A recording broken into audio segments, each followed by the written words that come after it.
৬৩ বছরের এক পূর্ণাঙ্গ জীবনের শেষ পর্যায়ে জীবনের প্রতিটি মুহূর্ত কেটেছে মানবতার কল্যাণে, দ্বীনের প্রতিষ্ঠায়, অধপতিত জাতিকে উত্তরণের পথে।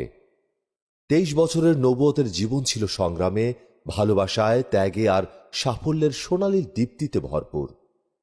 সেই পূর্ণতা আর দায়িত্বের সমাপ্তি ঘোষণা করতে তিনি দাঁড়িয়েছেন পৃথিবীর সবচেয়ে গুরুত্বপূর্ণ এক ভাষণ নিয়ে, আরাফার বিস্তীর্ণ প্রান্তরে।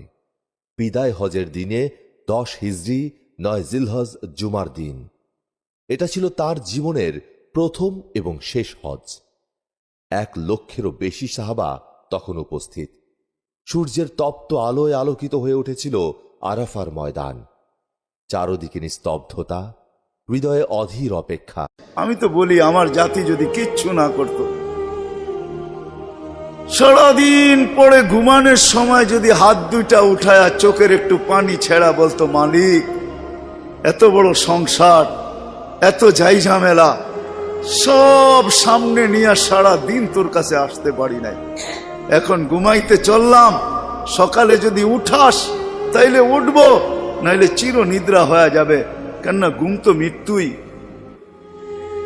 ঘুম তো মারা যাওয়াই, নাইলে ঘুমের থেকে ওঠার দোয়া এটা কেন হবে? আলহামদুলিল্লাহিল্লাযী আহইয়ানা বাদা মা আমাতানা ওয়া ইলাইহিন নুশুর। ঘুম যদি মৃত্যু মরা না হইতো, মৃত্যু বরণ করা না হইতো, তাহলে এই দোয়া ঘুমের থেকে উঠার হতো তো হইতো কেন? অন্য দোয়া হইতো, আরো তো কত দোয়া হইতে পারতো। বোঝা গেল আমি মৃত্যুর থেকে ফিরে আসছি, মরে গেছিলাম ঘুমের ভিতরে। আমার জাতি যদি শোয়ার আগে হাত দুইটা উঠায় তওবা করে শুইত,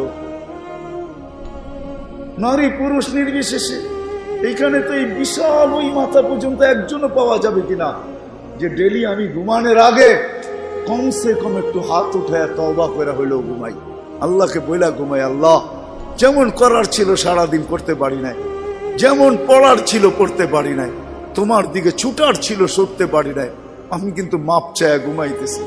যদি উঠায় নাও ঘুমের ভিতরে, তাইলে ওদের অন্তর্ভুক্ত করো যাদের ব্যাপারে তুমি নিজেই কোরআনে বলছো ইউহিব্বুত তাওয়াবিন ওয়া ইউহিব্বুল মুতাতাহহিরিন।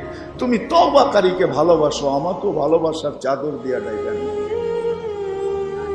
আমার জাতি যদি ঘুমানোর সময় একটু তওবা করে ঘুমাইতো, একজনও তো হাত উঠাইতে পারবে না যে আমি ঘুমানোর সময় ডেলি তওবা করে ঘুমাই, তওবায় আমি অভ্যস্ত।